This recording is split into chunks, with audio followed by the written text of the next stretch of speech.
that come in our minds? How do we overcome it? So I think there's a couple of ways we overcome it. One, it's not just about the person kind of thinking differently or adopting a different mindset. The world around us owes us messaging that normalizes that progress is not linear, that we all don't get to the finish line fast. And if we think we do, and we think perfection exists, that veneer is likely to crumble soon.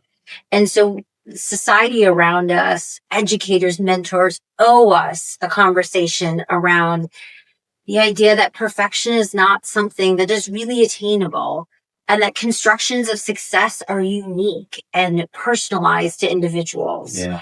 And so part of it is a society issue. And we need to normalize that feeling adrift and feeling rudderless is a common part of the human condition. Part of us, yeah. And it's especially heightened in adolescence and emerging adulthood when you're 18 to 25.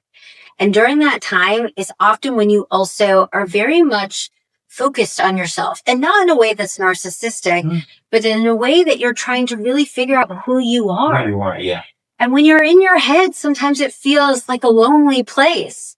But what you just mentioned, which is so true, is that it's actually not very lonely. Most young people feel that way.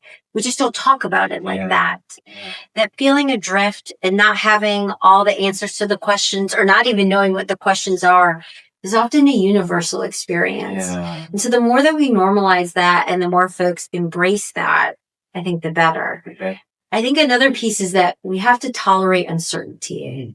Certainty and knowing all the answers is often prized, but true purpose comes from embracing uncertainty, not viewing setbacks or detours as problems that we have to solve, but rather parts of our journey that are unfolding.